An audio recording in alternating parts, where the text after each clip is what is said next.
ಎಲ್ರಿಗೂ ನಮಸ್ಕಾರ. ಟ್ರೇಡ್ ಸತಾನಾಗೆ ಸ್ವಾಗತ. ಇವತ್ತು ಸ್ಟಾಕ್ ಮಾರ್ಕೆಟ್ ಅಂದ್ರೆ ಏನು ಅನ್ನೋದ್ರ ಬಗ್ಗೆ ತಿಳ್ಕೊಳ್ಳೋಣ ಬನ್ನಿ. ಇವತ್ತಿನ ಇಂಟ್ರೊಡಕ್ಷನ್ ಟು ಸ್ಟಾಕ್ ಮಾರ್ಕೆಟ್ ಅಲ್ಲಿ ಏನೇಂದ್ರ ಮೇಲೆ ಹೋಗ್ತೀವಿ ಅಂತಂದ್ರೆ, ಸ್ಟಾಕ್ ಮಾರ್ಕೆಟ್ ಅಂದ್ರೆ ಏನು, ಸ್ಟಾಕ್ ಮಾರ್ಕೆಟ್ ಸ್ಟ್ರಕ್ಚರ್ ಯಾವ ರೀತಿ ಇರುತ್ತೆ, ಅದ್ರದ್ದು ಕೀ ಕಾಂಪೊನೆಂಟ್ಸ್ ಏನು, ಮತ್ತೆ ಯಾವ ರೀತಿ ಮಾರ್ಕೆಟ್ ಪಾರ್ಟಿಸಿಪೆಂಟ್ಸ್ ಇದ್ದಾರೆ, ಮತ್ತೆ basic concepts of stock market ಬಗ್ಗೆ ತಿಳ್ಕೊಳ್ಳೋಣ. ಫಸ್ಟ್, ಸ್ಟಾಕ್ ಮಾರ್ಕೆಟ್ ಅಂದ್ರೆ ಏನು? ಸ್ಟಾಕ್ ಮಾರ್ಕೆಟ್ ಅಂದ್ರೆ ಅದೊಂದು ಪ್ಲಾಟ್ಫಾರ್ಮ್ ಎಲ್ಲಿ ಇನ್ವೆಸ್ಟರ್ಸ್ಗಳು ಅವ್ರ ಶೇರ್ಸ್ ನ ಬೈ ಮತ್ತೆ ಸೆಲ್ ಮಾಡೋ ಒಂದು ಆಪರ್ಚುನಿಟಿ ಇರುತ್ತೆ. It is a crucial part of countries economy, reflecting the over all economic health. ನೀವು ಸ್ಟಾಕ್ ಮಾರ್ಕೆಟ್ ಅಲ್ಲಿ ಇನ್ವೆಸ್ಟ್ ಮಾಡಿದ್ರೆ ನಿಮ್ಮ ವೆಲ್ತ್ ಗ್ರೋ ಆಗುತ್ತೆ. ಪ್ಲಸ್ ನೀವು ಇನ್ವೆಸ್ಟ್ ಮಾಡಿರೋದ್ರಿಂದ ಕಂಪನೀಸ್ಗೆ ಅದಕ್ಕೆ ಬೇಕಾಗಿರೋ ಕ್ಯಾಪಿಟಲ್ ನ ಪ್ರೊವೈಡ್ ಮಾಡುತ್ತೆ. ಸೊ ಕಂಪನಿ ನೀವು ಹಾಕಿರೋ ಕ್ಯಾಪಿಟಲ್ ನ ಯೂಸ್ ಮಾಡ್ಕೊಂಡು ಅವ್ರ ಕಂಪನಿನ ಎಕ್ಸ್ಪ್ಯಾಂಡ್ ಮಾಡ್ಕೊಳಕ್ ಯೂಸ್ ಮಾಡ್ತಾರೆ. ಇದು ವಿನ್ ವಿನ್ ಆಪರ್ಚುನಿಟಿ ಯಾರ್ಯಾರಿಗೆ? ಕಂಪನಿಗೆ ಮತ್ತೆ ಇನ್ವೆಸ್ಟರ್ಸ್ಗೆ. ಸೊ ಕಂಪನಿ ಬೆಳೆದಂಗೆ ಇನ್ವೆಸ್ಟರ್ಸು ಅವ್ರು ಹಾಕಿರೋ ಕ್ಯಾಪಿಟಲ್ ಬೆಳೀತಾ ಬೆಳೀತಾ ಹೋಗುತ್ತೆ. ಸೊ ನೆಕ್ಸ್ಟ್ ಕಾಂಪೊನೆಂಟ್ ಬಂದು ಸ್ಟ್ರಕ್ಚರ್ ಯಾವ ರೀತಿ ಇದೆ ಸ್ಟಾಕ್ ಮಾರ್ಕೆಟ್ ನಲ್ಲಿ ಅನ್ನೋದು. ಸೊ ಫಸ್ಟ್ ಬಂದು ಪ್ರೈಮರಿ ಮಾರ್ಕೆಟ್ ನಲ್ಲಿ companies issue new shares to the public through initial public offerings. So ನೀವು ನೋಡಿರ್ಬೋದು, IPO ಬರ್ತಿದೆ, ಬೈ ಮಾಡಿ. ಸೊ ಅವರೆಲ್ಲ primary market. So this is the first time the shares are becoming available to the investors. ಇದಕ್ಕೂ ಮುಂಚೆ company ಯಾವುದೇ ರೀತಿ stock market ಅಲ್ಲಿ ಇನ್ವಾಲ್ವ್ಮೆಂಟ್ ಇರಲ್ಲ. ಸೊ ಒಂದ್ಸಲ IPO ಬಿಡ್ತಿದ್ದಾರೆ ಅಂತಂದ್ರೆ ಸೊ ಅವಾಗ್ಲಿಂದ ಅವ್ರ ಮಾರ್ಕೆಟ್ ಶುರು ಆಗುತ್ತೆ. ಸೊ ಅದಕ್ಕೋಸ್ಕರ ಅದನ್ನ ಪ್ರೈಮರಿ ಮಾರ್ಕೆಟ್ ಅಂತ ಕರೀತಾರೆ. ಸೊ ನೆಕ್ಸ್ಟ್ ಬಂದು ಸೆಕೆಂಡರಿ ಮಾರ್ಕೆಟ್ ಅಂತಂದ್ರೆ the market is where existing shares are traded among investors. This market will commonly refer to when talking about the stock market. So ನಾವು ಎಲ್ಲ ಟ್ರೇಡ್ ಮಾಡ್ತಿರೋದು ನಿಫ್ಟಿ 50 ಆಗಿರ್ಬೋದು ಅಥವಾ ಯಾವ್ದಾದ್ರು ಬ್ಯಾಂಕ್ ನಿಫ್ಟಿ, ಇದೆಲ್ಲ ಸೆಕೆಂಡರಿ ಮಾರ್ಕೆಟ್. ಒಂದು ಸಲ IPO ಇಂದ ಬಂದಾದ್ಮೇಲೆ ಎಲ್ಲಾ ಪ್ರೈಮರಿ ಮಾರ್ಕೆಟ್ಸ್ ಸೆಕೆಂಡರಿ ಮಾರ್ಕೆಟ್ಸ್ ಆಗುತ್ತೆ. ನೆಕ್ಸ್ಟ್ ಬಂದು ಏನೇನ್ ಕೀ ಕಾಂಪೊನೆಂಟ್ಸ್ ಇದೆ ಸ್ಟಾಕ್ ಮಾರ್ಕೆಟ್ ನಲ್ಲಿ ಅಂತ ನೋಡೋಣ ಬನ್ನಿ. ಸೊ ಫಸ್ಟ್ ಬಂದು stock exchanges are centralised venue where securities are traded, ಅಂದ್ರೆ NSE, BSE. ಸೊ ನೆಕ್ಸ್ಟ್ ಬಂದು ಇಂಡಿಸಸ್ ಅಲ್ಲಿ ಯಾವ್ದಾದಿದೆ ಅಂದ್ರೆ stock market index tracks performance of a group of stocks. ಒಂದು ಗ್ರೂಪ್ ಆಫ್ ಸ್ಟಾಕ್ಸ್ ಅಲ್ಲಿ ಯಾವ ರೀತಿ ಇದೆ. ಸೊ ಇವಾಗ ನಿಫ್ಟಿ 50ನೇ ಆಗಿರ್ಬೋದು ಅಥವಾ ನಿಫ್ಟಿ 100 ಆಗಿರ್ಬೋದು. ಸೊ ಇದೆಲ್ಲ ಇಂಡೆಕ್ಸ್ಗಳು. ಈ ಇಂಡೆಕ್ಸ್ಗಳು ಏನ್ ಟ್ರ್ಯಾಕ್ ಮಾಡುತ್ತೆ ಅಂದ್ರೆ ಒಂದು ಗ್ರೂಪ್ ಆಫ್ ಸ್ಟಾಕ್ಸ್ ಪರ್ಫಾರ್ಮೆನ್ಸ್ ಯಾವ ರೀತಿ ನಡೀತಿದೆ ಅನ್ನೋದು. ನೆಕ್ಸ್ಟ್ ಬಂದು securities include stocks, bonds, mutual funds, derivatives like option and futures. So ಇದೆಲ್ಲ ಬಂದು ಸೆಕ್ಯೂರಿಟೀಸ್ ಅಂತ ಕರೀತಾರೆ. ಸೊ ಇದೆಲ್ಲ ರೆಗ್ಯುಲೇಟ್ ಆಗಿದೆಯೋ ಇಲ್ವೋ ಅನ್ನೋ ಒಂದು ಬಿಗ್ ಕ್ವಶನ್ ಮಾರ್ಕ್ ಅಲ್ವಾ. ಸೊ ಈ ಕ್ವಶನ್ ಮಾರ್ಕ್ ನ ಅಳಿಸೋಕೆನೆ ಸೆಬಿ ಬಂದಿರೋದು. ಸೆಬಿ ಅಂತಂದ್ರೆ security exchange board of India. ಇದು ಒಂದು ರೆಗ್ಯುಲೇಟರಿ ಬಾಡಿ. ಓಕೆನಾ? It is a regulatory of stock market in India. It ensures that the security markets in India work efficiently and transparently. It also protects the interest of all participants and none gets any undue advantages. SEBI lay down regulatory framework that exchange companies, brokerage and other participants must abide by to protect the investors interest. So ಇದು ಬಂದು ಒಂದು regulatory body ಆಗಿ act ಮಾಡುತ್ತೆ. So ಇಲ್ಲಿ ಯಾವುದೇ ರೀತಿ legal ಇದೆಯೋ illegal ಇದೆಯೋ ಅಥವಾ ಇವ್ನು ಮಾಡ್ತಿರೋ ತಪ್ಪೋ ಸರಿನೋ ಇದನ್ನೆಲ್ಲ, ಅಥವಾ ಕಂಪನಿ ಮಾಡ್ತಿರೋ ತಪ್ಪೋ ಸರಿನೋ ಅನ್ನೋದನ್ನ ಸೆಬಿ ನೋಡ್ಕೊಳ್ಳುತ್ತೆ. ಸೊ ಅದಕ್ಕೋಸ್ಕರ ಈ ಬಾಡಿ ರೆಗ್ಯುಲೇಟ್ ಆಗಿದೆ. ಸೊ ಸ್ಟಾಕ್ ಮಾರ್ಕೆಟ್ ತುಂಬಾ ಸೇಫ್ ಆಗಿ ಹೆಂಗ್ ನಂಬೋದು ಅನ್ನೋ ಪ್ರಶ್ನೆನೇ ಬೇಡ. ಈ ಸೆಬಿ ಇದನ್ನೆಲ್ಲ ನೋಡ್ಕೋತಿದೆ. ಸೊ ನೆಕ್ಸ್ಟ್ ಬಂದು ಯಾವ ಮೇಜರ್ ಸ್ಟಾಕ್ ಎಕ್ಸ್ಚೇಂಜ್ ಗಳಿದೆ. ಸೊ ಫಸ್ಟ್ ಬಂದು NSE, ಅದನ್ನ ನ್ಯಾಷನಲ್ ಸ್ಟಾಕ್ ಎಕ್ಸ್ಚೇಂಜ್ ಅಂತ ಕರೀತಾರೆ. So NSE is a leading stock exchange in India. It was established in 1992 and this is located in Mumbai. So ಇದ್ರದ್ದು key index ಬಂದು Nifty 50. So Nifty 50 usually ಯಾವಾಗಲೂ NSE ನಲ್ಲಿ ಇರುತ್ತೆ. So this is a benchmark index of NSE comprising of top 50 companies across various sectors. Nifty 50 represents the weighted average of 50 largest Indian companies listed on NSE. It covers 13 sectors of the Indian economy. Next ಬಂದು ಅದು Bombay stock exchange ಅಥವಾ BSE ಅಂತ ಕರೀತಾರೆ. BSE is Asia's oldest stock exchange. It was established 1875 and it is also located in Mumbai. ಓಕೆನಾ? ಇದ್ರದ್ದು key index ಬಂದು Sensex. This is the benchmark index of BSE consisting of 30 well established and financial companies. So Nifty 50 ಯಾವ ರೀತಿ 50 ಇದೆ, ಇದರಲ್ಲಿ 30 ಇದೆ. ಸೆನ್ಸೆಕ್ಸ್ ಅಥವಾ BS30 ಅಂತಾನೂ ಕರೀತಾರೆ. Is compromise of 30 financial stable companies representing various sectors. It is a barometer of Indian stock market health. So Sensex ಬೀಳ್ತಿದೆ ಅಂತಂದ್ರೆ ಓವರ್ ಆಲ್ ಮಾರ್ಕೆಟ್ ಬೀಳ್ತಿದೆ ಅಂತ ನೀವು ಕೇಳಿರ್ತೀರಾ. ಸೊ ನಿಫ್ಟಿ ಬೀಳ್ತಿದೆ ಅಂದ್ರೆ ಹೋಲ್ ಸ್ಟಾಕ್ ಮಾರ್ಕೆಟ್ ಬೀಳ್ತಿದೆ ಅಂತ ನೀವು ಕೇಳಿರ್ತೀರಾ. ಸೊ ಇದೆಲ್ಲ ಇಂಡೆಕ್ಸ್ ಗಳು. ಈ ದೊಡ್ಡ ಇಂಡೆಕ್ಸ್ ಗಳು ಯಾವ ರೀತಿ ಪರ್ಫಾರ್ಮ್ ಮಾಡುತ್ತೋ ಮೇಜರ್ ಕಂಪನೀಸ್ ಗಳು ಅದೇ ರೀತಿ ಪರ್ಫಾರ್ಮ್ ಮಾಡ್ತಾ ಹೋಗುತ್ತೆ. ಸೊ ಅದಕ್ಕೋಸ್ಕರ ನೀವು ಬ್ಯಾಂಕ್ ನಿಫ್ಟಿನೂ ನೋಡ್ಬೋದು. ಸೊ ಬ್ಯಾಂಕ್ ನಿಫ್ಟಿ ಅಂತಂದ್ರೆ ಬ್ಯಾಂಕಿಂಗ್ ಸೆಕ್ಟರ್ ಗಳಲ್ಲಿ ಯಾವ್ದಾವ್ದು ಚೆನ್ನಾಗಿ ಪರ್ಫಾರ್ಮ್ ಮಾಡ್ತಿರುತ್ತೆ ಅದೆಲ್ಲ ಬ್ಯಾಂಕ್ ನಿಫ್ಟಿ ಇಂಡೆಕ್ಸ್ ಅಲ್ಲಿ ಬರುತ್ತೆ. ಸೊ ಇವಾಗ ಬ್ಯಾಂಕ್ ನಿಫ್ಟಿ ಮೇಲೆ ಹೋಗ್ತಿದ್ರೆ ನಿಮ್ಮ HDFC ಬ್ಯಾಂಕ್ಸ್ ಗಳು ಮೇಲೆ ಹೋಗ್ತಿರುತ್ತೆ. ಕೋಟೆಕ್ ಆಗ್ಲಿ ಎಲ್ಲಾ ಬ್ಯಾಂಕ್ ಸೆಕ್ಟರ್ಗಳು ಮೇಲೆ ಹೋಗ್ತಿರುತ್ತೆ. ಸೊ ನೆಕ್ಸ್ಟ್ ಬಂದು ಮಾರ್ಕೆಟ್ ಪಾರ್ಟಿಸಿಪೆಂಟ್ಸ್ ಯಾರ್ಯಾರು ಇರ್ತಾರೆ ಸ್ಟಾಕ್ ಮಾರ್ಕೆಟ್ ಅಲ್ಲಿ ಅನ್ನೋದನ್ನ ನೋಡೋಣ ಬನ್ನಿ. ಸೊ ಇಲ್ಲಿ ಬಂದು ರಿಟೇಲ್ ಇನ್ವೆಸ್ಟರ್ಸ್ ಇರ್ತಾರೆ. ರಿಟೇಲ್ ಇನ್ವೆಸ್ಟರ್ಸ್ ಅಂತಂದ್ರೆ individuals who by and sell securities for there personal account. They play significant role in market but typically have smaller capital compared to the institutional investors. So retail investors ಅಂದ್ರೆ ನಾವು ನೀವು ನಮ್ಮನ್ನೆಲ್ಲ retail investors ಅಂತ ಕರೀತಾರೆ. So next ಬಂದು institutional investors ಅಂದ್ರೆ ಈ ಬ್ಯಾಂಕ್ಗಳು ಅಥವಾ ಹೆಡ್ಜ್ ಫಂಡ್ ಮ್ಯಾನೇಜರ್ಸ್ಗಳು. ಸೊ ಇವ್ರನ್ನೆಲ್ಲ ಇನ್ಸ್ಟಿಟ್ಯೂಷನಲ್ ಇನ್ವೆಸ್ಟರ್ಸ್ ಅಂತ ಕರೀತಾರೆ. Entities like mutual funds, insurance companies, pension funds that invest large sum of money, they trades can significantly impact the market price. So ಯಾಕಂದ್ರೆ ಅವರು ತುಂಬಾ ಹೆವಿ ಕ್ಯಾಪಿಟಲ್ ಇಂದ ಮಾಡ್ತಿರೋದ್ರಿಂದ ಅವರು ಒಂದ್ಸಲ ಮಾರ್ಕೆಟ್ಗೆ ಎಂಟರ್ ಆದ್ರೆ ಪ್ರೈಸ್ ಮೂವ್ ಆಗೋ ಚಾನ್ಸಸ್ ಗಳು ಜಾಸ್ತಿ ಇದೆ. ನೆಕ್ಸ್ಟ್ ಬಂದು ಫಾರಿನ್ ಇನ್ಸ್ಟಿಟ್ಯೂಷನಲ್ ಇನ್ವೆಸ್ಟರ್ಸ್ ಅಲ್ಲಿ ಎರಡು ರೀತಿ ಇದೆ. ಒಂದು DII ನೀವು ಕೇಳಿರ್ತೀರಾ, ಇನ್ನೊಂದು FII.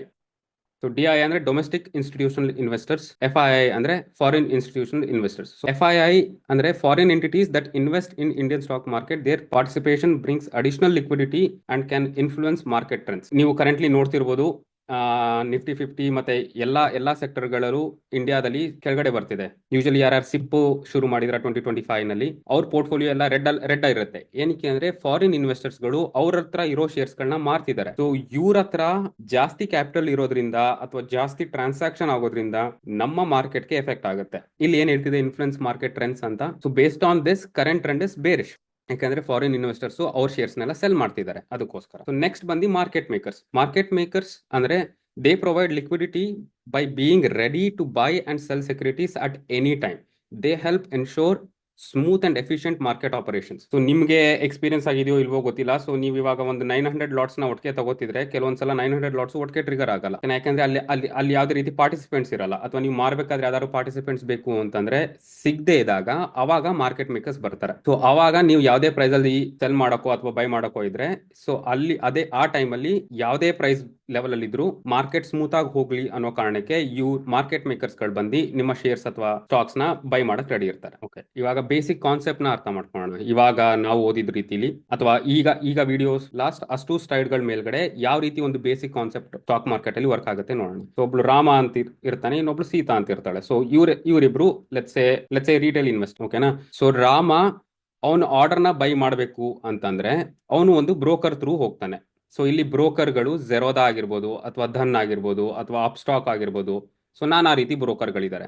ಸೊ ಈ ಬ್ರೋಕರ್ಗಳು ಏನ್ ಮಾಡ್ತಾರೆ, ನೀವು ಆರ್ಡರ್ ಪ್ಲೇಸ್ ಮಾಡಿರೋದನ್ನ ಎಕ್ಸ್ಚೇಂಜ್ ಕಳಿಸ್ತಾರೆ.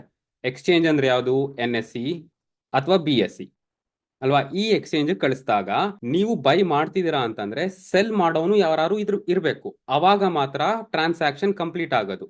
ಒಬ್ಬ ಬೈಯರ್ಗೆ ಸೆಲ್ಲರ್ ಇರಲೇಬೇಕು. ಸೊ ಇಲ್ಲಿ ಈ ಎಕ್ಸ್ಚೇಂಜ್ ಏನ್ ಮಾಡುತ್ತೆ, ಸೆಲ್ಲರ್ನ ಹುಡುಕುತ್ತೆ. ಓಕೆನಾ. ಸೊ ಇಲ್ಲೇನ್ ಮಾಡುತ್ತೆ, ನೀವು ಬೈ ಮಾಡಿರೋ ಇದನ್ನ ನೆಕ್ಸ್ಟ್ ಇನ್ನೊಂದು ಯಾವ್ದಾದ್ರು ಬ್ರೋಕರ್ ಥ್ರೂ ಅಥವಾ ಸೇಮ್ ಬ್ರೋಕರ್ಗೆನೆ ಕಳಿಸ್ಬೋದು. ಓಕೆನಾ. ಸೊ ನೀವು ಕಳಿಸಿರೋ ಆರ್ಡರ್ ಕನ್ಫರ್ಮೇಶನ್ ನ ಬ್ರೋಕರ್ ಕಳಿಸ್ತಾರೆ. ಅಲ್ಲಿ ಯಾರು ಸೆಲ್ ಮಾಡ್ತಿರೋರು ಇದಾರ ಈ ಬ್ರೋಕರ್ಗಳು ನೋಡ್ತಾರೆ.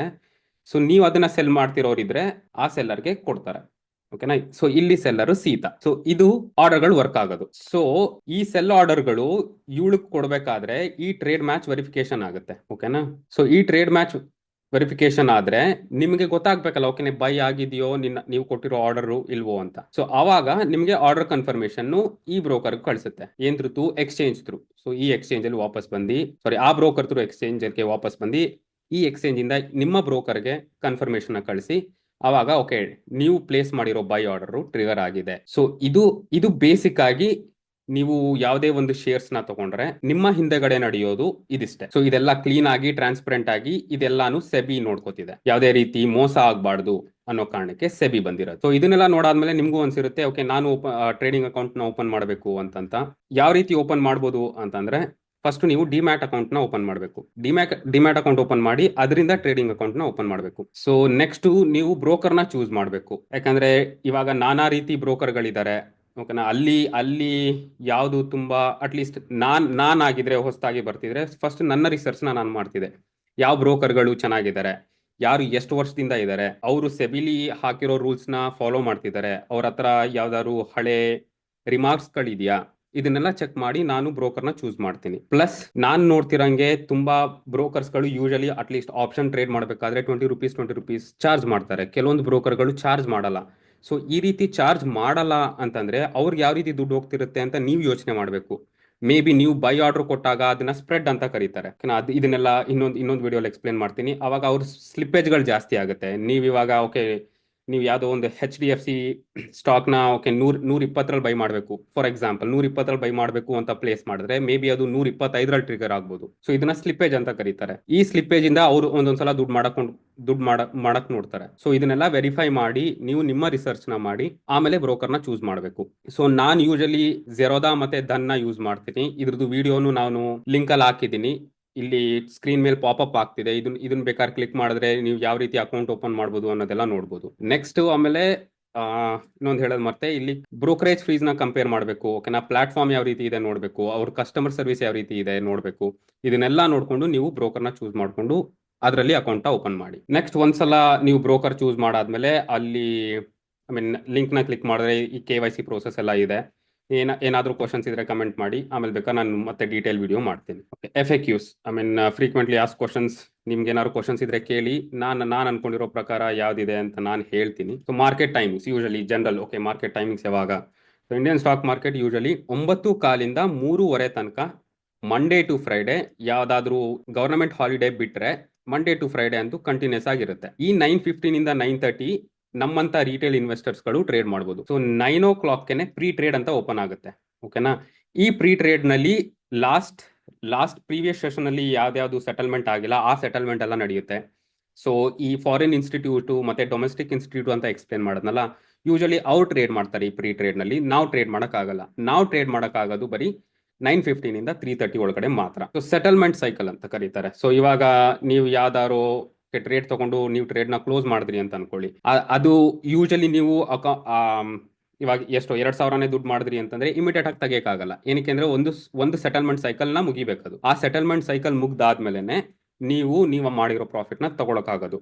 ಸೊ ಯೂಶಲಿ ಇಂಡಿಯಾ ಫಾಲೋ ಮಾಡೋದು T+ ಸೆಟಲ್ಮೆಂಟ್ ಅಂತ. ನೀವು ಟ್ರೇಡ್ ಮಾಡಿ ಅದನ್ನ ನೆಕ್ಸ್ಟ್ 2 days ಅಲ್ಲಿ ಸೆಟಲ್ಮೆಂಟ್ ಸೈಕಲ್ ಆಗಿರುತ್ತೆ. ಅದಾದ್ಮೇಲೆ ನೀವು ಪ್ರಾಫಿಟ್ ಮಾಡಿರೋದನ್ನ ಆಚೆ ತೆಗಿಬಹುದು. You can are settled 2 business days after the transaction date. So ನಿಮಗೆ ಬೇರೆ ಏನಾದ್ರು ಕ್ವಶನ್ಸ್ ಇದ್ರೆ ಕಮೆಂಟ್ ಮಾಡಿ. ಆ ಕ್ವಶನ್ ಮೇಲ್ಗಡೆ ನಾನು ಆ ಕಮೆಂಟ್ ಅಲ್ಲಿ ರೆಸ್ಪಾಂಡ್ ಮಾಡಕ್ ಟ್ರೈ ಮಾಡ್ತೀನಿ, ಇಲ್ಲಾಂದ್ರೆ ಅದ್ರ ಮೇಲ್ಗಡೆ ವಿಡಿಯೋ ಮಾಡ್ತೀನಿ. ಸೊ ಇದಿಷ್ಟೇ ಈ ವಿಡಿಯೋದಲ್ಲಿ. ನಿಮ್ಗೆ ಅರ್ಥ ಆಗಿದೆ ಅಂತ ಅನ್ಕೋತೀನಿ, ಯಾವ ರೀತಿ ಒಂದು ಬೇಸಿಕ್ ಆಗಿ ಸ್ಟಾಕ್ ಮಾರ್ಕೆಟ್ ನಡೆಯುತ್ತೆ ಅಂತ. ನಿಮ್ಗೆ ಏನಾದ್ರೂ ಪರ್ಟಿಕ್ಯುಲರ್ ಟಾಪಿಕ್ ಮೇಲ್ಗಡೆ ಇನ್ನೂ ಇನ್ಡೆಪ್ತ್ ಆಗಿ ಎಕ್ಸ್ಪ್ಲೇನ್ ಮಾಡಬೇಕು ಅಂತಂದ್ರೆ ಅದ್ರ ಮೇಲ್ಗಡೆ ಕಮೆಂಟ್ ಮಾಡಿ, ನಾನು ಅದ್ರ ಮೇಲ್ಗಡೆ ವಿಡಿಯೋ ಮಾಡ್ತೀನಿ. Thank you. ನಿಮ್ಮನ್ನೆಲ್ಲ ಮತ್ತೆ ನೆಕ್ಸ್ಟ್ ವಿಡಿಯೋದಲ್ಲಿ ನೋಡ್ತೀನಿ. ಥ್ಯಾಂಕ್ಸ್.